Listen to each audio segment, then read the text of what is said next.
For me, like I've had a couple people that, I mean, obviously we're newer junior LOs, and so you get a call and the guy's like, yeah, well, I've been watching the Fed cut and all blah blah blah, and they're like talking on. I'm like, honestly, I barely know what you're talking about, you know, and like I'm just like, yeah, well, I can still see what, you know, we can do for you, but like, you know, they're like, well, you know, if the rate's like this and the treasury's like that, I don't know if I want to move forward. Like, how do you deal with people that either act or really do know a lot and maybe even more than we do? Yeah. So number one is they don't know that you don't know.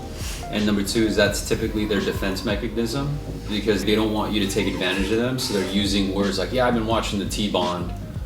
Yeah. What the hell's a T-bond? Right? It was, oh yeah, I watched the Treasury bill, I watched ESPN. Say, okay, awesome, great. Right? It makes no sense, you know, even though we don't know it.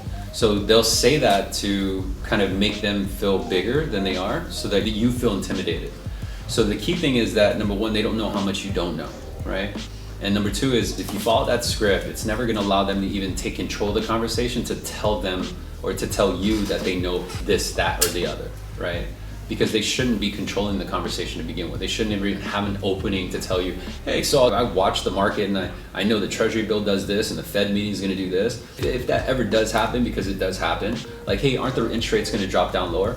You say, you know what, maybe, but over the last week, they've actually been increasing. One thing is for sure is that, because I represent a direct lender, only thing I could show you is what the market has to offer today, right? So I'm not gonna show you a marketing that's out, like a marketing ad that's outdated when the market was good last Tuesday, right? Because that's what you're looking at now. Mm-hmm. A lot of those ads were prepared a week ago and the market shifted 4 times since Monday. Now you're creating an urgency, right?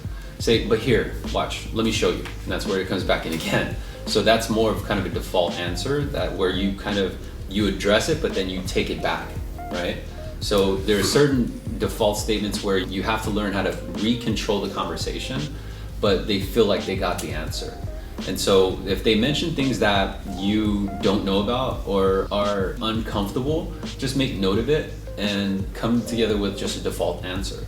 So my default answer is they mention something that I'm not familiar with. So you know what, that's a great question. I'm gonna go and make a note of that and I'll definitely get the answer for it, right? So I guess it also depends on the context.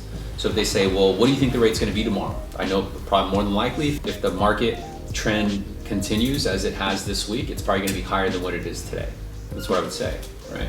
And even if the market was dipping low, because we get emails that show you where the market condition is. And when you see red ink, some LOs will fold. And they were like, oh, it's gonna be a rough day. Why, right? I never paid attention to the rate sheet, never paid attention to the rate, right? Why? Because that doesn't control it. What controls it is the desired result that the prospect wants. So if I can give you the results that you want at a 5.99, just because the interest rate isn't 3.5, it doesn't mean I'm not gonna, have confidence in giving you that 5.99.